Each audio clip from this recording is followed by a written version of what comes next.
Selamat pagi, berjumpa kembali bersama saya Sandro Jabrik. Wong ganteng sak donya mohon untuk tidak menyebutkan nama dan identitas dalam peromongan ini karena peromongan ini kita naikkan dalam konten YouTube. Gimana, Mbak?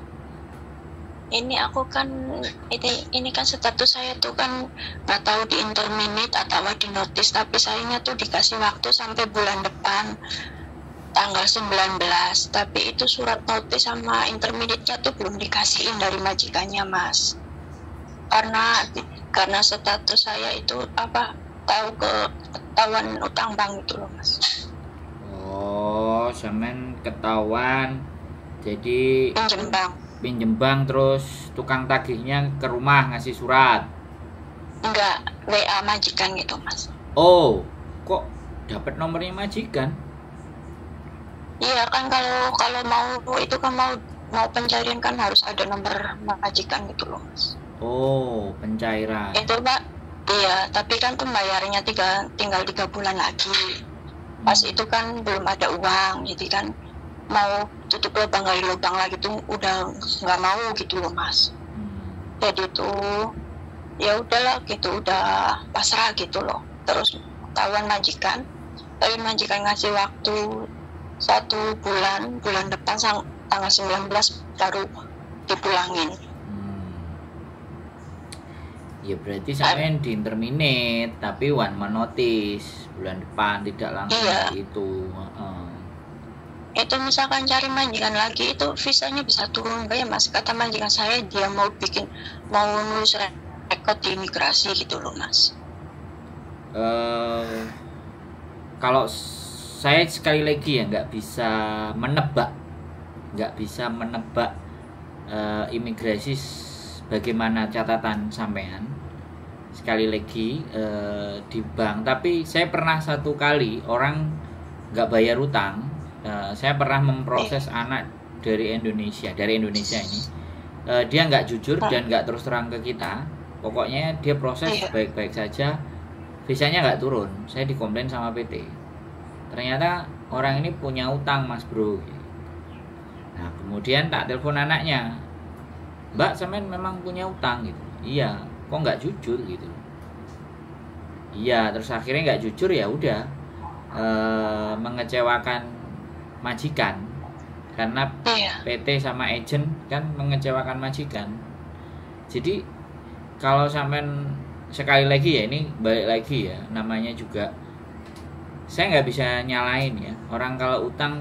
Kadang ya kita nggak ngerti kebutuhannya masing-masing, ada yang kedesak. Saya nggak membela orang yang utang, tapi ketika kita sudah ngambil jalan itu dan kemudian di kemudian hari kemudian kita proses dan ternyata itu nggak turun, yang rugi banyak sekali, Mbak. Agent rugi, PT rugi, pasti PT harus cari ganti anak.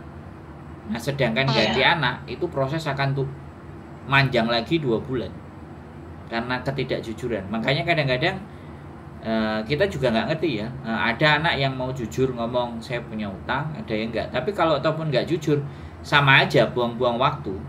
Malah kita takutnya kalau ya PT nggak mungkin blacklist lah, Mbak. Kalau PT nggak mungkin blacklist, tapi catatan di imigrasi Hong Kong itu yang akan susah hilangnya. Kalau solusi satu-satunya ya tutup utangnya, biar sampean kalau ataupun di interminate sama majikan, catatan hutang sampean sudah clear. Ya ini kan tinggal 3 bulan sampai pas pantas interminate saya itu udah lunas itu tuh, Mas.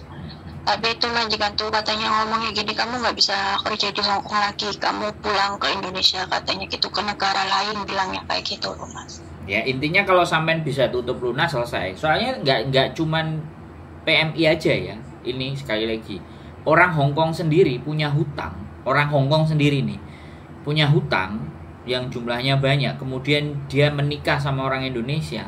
Orang Indonesia pingin apply dependent. Ketika hutangnya ini tidak terselesaikan atau tidak dibayar, maka visanya pasangannya tadi itu dependennya juga nggak turun, Mbak. Ini contoh aja. Jadi bukan saya hendak mau menakuti dan apapun. Kalau memang sampean mau, boleh majikan blacklist. Tapi kalau utang sampean selesai, ada surat hutangnya juga sudah selesai, sampean harus simpen itu surat hutang. Jadi kalau misalnya sampean diproses kemudian ada catatan hutang yang nggak selesai, surat lunas itu sampean kasih ke agent sama PT, agentnya akan kasih laporan ke imigrasi, di cross check lagi di imigrasi, oke, visa kemungkinan bisa turun. Jadi ini persoalannya bukan blacklist sampai nggak bisa, ini persoalannya adalah apa yang kita lakukan harus kita selesaikan. Sebenarnya di situ. Kalau ataupun sampai memang pulang Indonesia, ya aku nggak ngerti gimana caranya, entah jual mobil, entah jual apa. Yang penting tanggungan itu nggak selesai. Karena kemarin kebijakan yang baru kemarin, Mbak, di setiap agent itu ada surat, ini nggak resmi diumumkan, aku juga nggak tahu, tapi saya dapat dari agent yang punya license di KJRI itu selalu menginformasikan bahwa jangan diberikan kesempatan CC-nya untuk menghutang dan tidak membayar. Ada statementnya yang harus disampaikan ke majikan. Jadi agent menginformasikan, makanya semakin kejam majikan akan meminta paspornya teman-teman. Tetap nggak seperti itu persoalannya. Nah makanya kan ya ini persoalan ini sebenarnya nggak semuanya, tetapi kasus ini orang kita banyak gitu loh kalau utang. Jadi berhati-hatilah dengan utang. Ya bagi saya sampean nggak perlu khawatir. Ya menurut saya kalau memang bisa diselesaikan ya syukur, selesaikan. Surat lunasnya juga sudah ada. Ya kalau sampean pulang ke Indonesia nanti silakan proses lagi, monggo. Itu aja. Kalau saya nggak berani. Saya sudah kejadian 1 kali. Jadi kalau anak itu jujur ke saya, ya sudah. Kita nanti kalau dia nggak jujur ya, yang rugi saya sama PT di Indonesia ya nggak rugi karena agent sudah bayar. Yang paling dirugikan agent dan majikan. Akan waktunya manjang. Nah itu kesadaran akan hal itu tidak banyak. Bahkan ada aku utang kok nggak apa-apa. Nah tambah justru kadang ngomporin. Ya jadi itu juga kita kadang kampanye untuk tidak berhutang. Agent juga nyampein ke majikan. Makanya majikan-majikan bisa keras dan jahat untuk paspor biasanya disita, dipegang gitu. Tapi ya dasar kalau mental ngutang ya sudah, bagaimana ceritanya, dia gimana caranya. Nah itu yang bingung gitu. Ya kalau sampai saran saya ya sudah, kalau memang di interminate ya pas waktunya interminate itu ya sudah, sampean lunasi dan surat lunasnya harus sampean pegang. Itu aja sih. Maaf ya Mas, saya potong ya Mas ya. Boleh. Ini kan pas ya dokumen memang ada semuanya sama majikan gitu loh Mas. Ya bentar Mas, majikannya manggil ya, Mas. Oke nggak apa-apa, tinggal aja. Bentar. Tinggal aja, sampean tinggal. Jadi teman-teman semuanya ya kan, ini adalah salah satu contoh ya kan. Kalau saya memang saya pernah memproses memang anak yang hutang dan tidak membayar. Jadi kadang kalau saya ada anak jujur ya sudah, saya akan bilang saya mohon maaf gak bisa bantu. Tapi kalau nggak jujur, apesnya saya. Jadi kayak gitu, karena kita nggak bisa menyuruh orang semuanya itu jujur dengan kita. Kita nggak bisa memastikan orang itu jujur nggak sama kita, ya kan? Jadi asal visanya nggak turun, ya sudah dapat surat. Jadi sedikit atau banyak, kalau kalian berbohong ke kita, yang rugi kalian nggak rugi karena belum proses. Jadi uang yang sudah dibayarkan sama PT, yang dibayarkan sama agent itulah.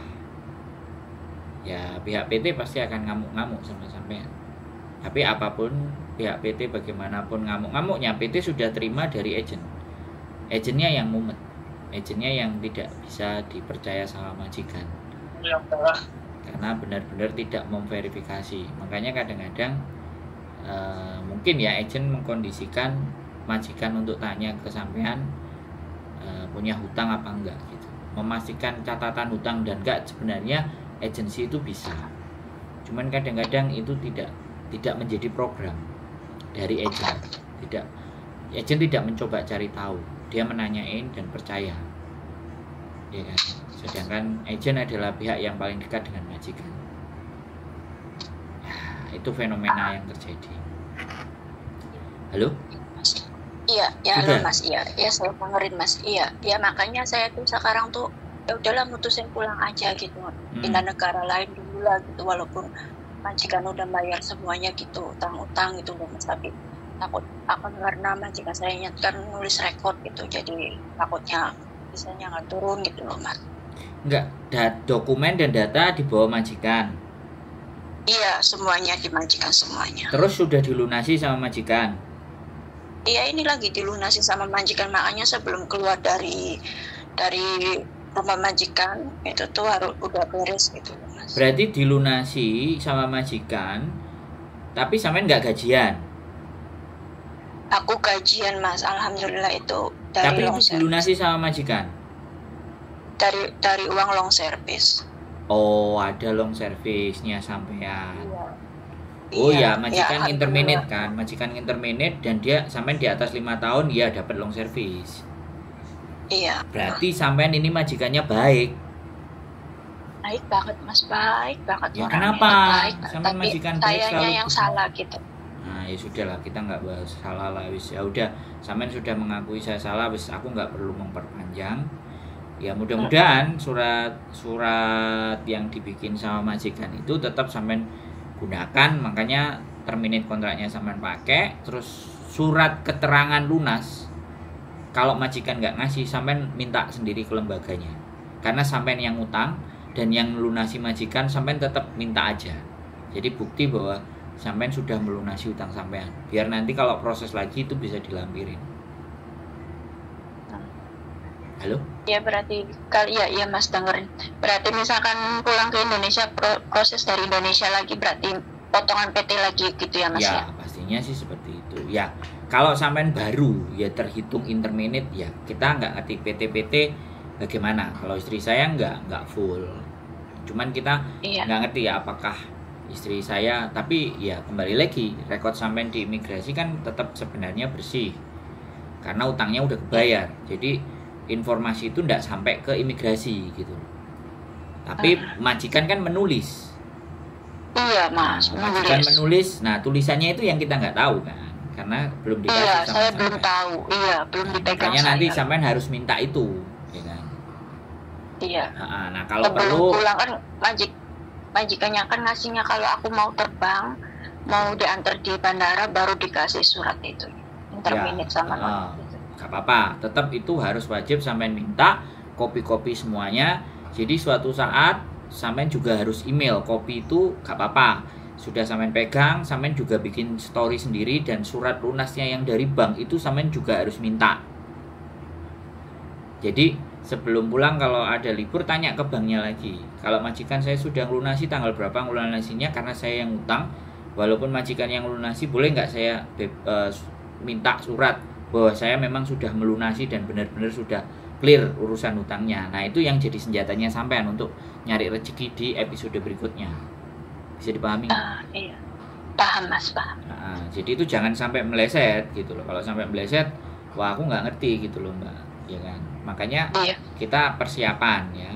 Surat interminate dari majikan dipegang, kopinya sampean punya. Kemudian surat finish hutang juga sampean pegang.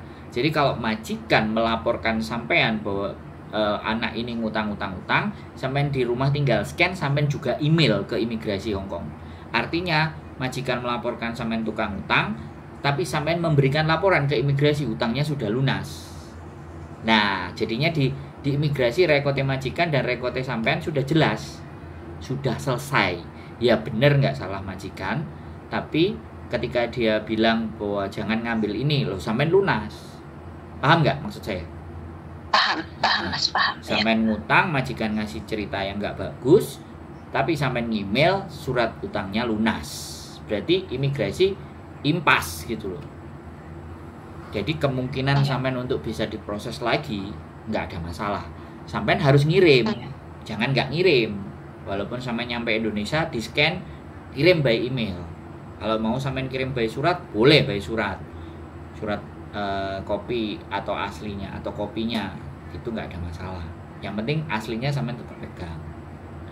Jadinya nanti sama PT ditunjukin juga, saya sudah lunas kok, gini gitu. Hutang ini menjadi masalah sebenarnya, tapi tetap sampai kiamat pun saya akan ngomong model apapun jangan ngutang, tidak bisa. Ini ngutang itu tetap mental dan penyakit. Jadi kampanye sampai apapun, bercerita apapun tentang apapun, namanya orang utang itu udah karakter, mindset. Jadi seperti itu ceritanya. Iya wis, sudah jelas kira-kira sampean? Ya, jelas. Nah. Ya mau tanya lagi satu lagi Mas Andro. Itu 2 boleh 3 Mem Yuli itu ada proses ke Singapura enggak ya Mas? PT-nya ada. Pokoknya sampean kalau mau proses nggak ada masalah. Mau ke Singapura, mau ke Taiwan, kita ada. Ada. Oh ya. Nanti kontak-kontak aja, nggak ada masalah. Oh ya. Iya ya udah Mas, karena akunya tuh di sininya masih bimbang gitu ya, masih di Hongkongnya gitu, karena kan kayak gini gitu, jadi tuh pengen pindah negara aja dulu lah gitu loh Mas, tapi rekod yang surat apa-apanya nanti disimpan semuanya gitu loh Mas. Ya pokoknya ada surat lunasnya itu penting, dan sampai ngirim ke imigrasi itu penting. Syukur-syukur sampai surat hutangnya sudah dapat, pokoknya surat intermediate dari majikan, dan sampai juga bikin surat sendiri. Kalau majikan bikin terus ditandatangani juga boleh. Terus sampean dikasih keterangan di belakangnya. Meskipun saya sudah ngutang dan diceritakan seperti majikan saya, ini bukti, saya lampirkan bukti bahwa utang saya lunas. Gitu. Menurut saya nggak ada masalah. Nanti coba, siapa tahu istri saya terpesona sama sampean, ya kan? Akhirnya kesalahan sampean bisa termaafkan. Kita bisa bantu proses lagi, karena rekod yang sampean dapat long service ya, sekali lagi ada kan rilis letter terakhir, ada hitung-hitungan juga kan sampean dapat long service. Ada. Dan di majikan ini juga sampean sudah berapa kali kontrak kan, taruhlah seperti itu kan, itu juga mudah-mudahan itu bisa termaafkan. Jadi hutang itu mulai kapan sampean nyicil kan imigrasi bisa cross check. Jadi sebenarnya terdesaknya ini di kontrak keberapa? Apakah memang kontrak-kontrak sebelumnya juga sering melakukan dan lunas? Jadi biar timbangannya itu, ya sekali lagi saya nggak ngerti sih. Tapi kalau saya pernah dan saya juga dimarah-marah sama PT gara-gara saya tidak memverifikasi anak secara benar. Ya saya percaya aja Mbak, ya konten kreator, masa kita juga harus. Iya, saya juga nonton kontennya Mas Andro terus loh tiap hari. Jadi ngulik. Nah, kalau saya ada tapi orang jarang komen. Kalau saya orang utang, saya lihat ini halo, solusi. Maaf Mas, sinyalnya Mas.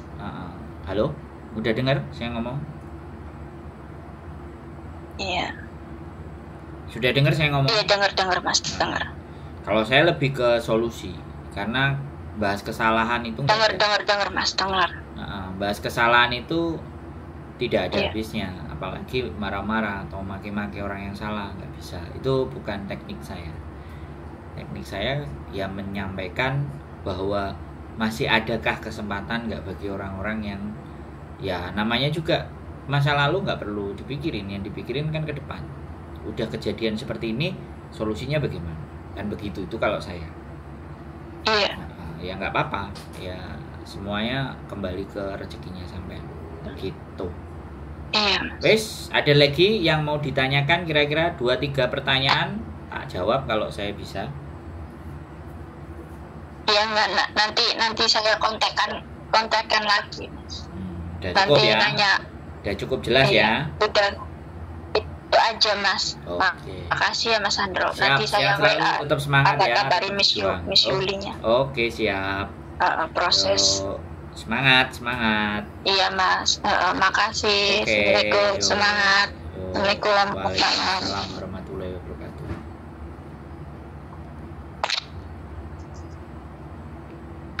Oke teman-teman semua yang ngutang, dibayar sama majikan karena uang long service dipotong, gajian tetap, berarti ini majikannya yang baik. Kalau majikan baik, saya nggak berbicara mbaknya yang baik, tapi kita bisa ambil pelajaran ya buat teman-teman semuanya ya kan. Sekali lagi, hutang itu mindset ya, hutang itu mindset, dan kita nggak tahu alasan setiap individu menghutang kenapa. Ada yang mungkin benar-benar benar, ada yang nggak benar ya kan. Itu tidak bisa kita judgement. Yang jelas ketika bertanya dengan saya, menelpon dengan saya tidak bisa menyalahkan ya. Sekali lagi, saya tidak bisa juga menyalahkan, saya juga tidak bisa membenarkan. Yang lebih saya pikirkan adalah bagaimana masa depannya. Next episodenya gimana? Kalau kita sudah luka, bagaimana mengobatinya? Kasih obat merah, kasih perban supaya cepat garing, kasih antibiotik. Itu yang paling penting. Jadi bukan justru malah menambah lukanya dengan menyiram air garam. Nah, itu sesuatu yang tidak harus kita lakukan. Itu aja sih dari saya. Ambil pelajaran yang baik dan bijak. Bukan berarti kita melindungi orang yang salah. Sekali lagi, kita tidak pernah melindungi orang yang salah. Tetapi salah dan benar itu kalianlah yang menilai sendiri. Karena semua orang punya daya nalar dan cara berpikir masing-masing. Bagi saya, dalam hidup pernah kita melakukan kesalahan, bahkan banyak kesalahan kita yang ditutupi oleh Sang Maha Pencipta. Maka dari itulah jangan suka menyalah-nyalahkan orang, tapi bagaimana kita membawa mereka ke sesuatu yang kita anggap hal itu benar. Keep stay tune my YouTube channel and see you next video. Bye bye.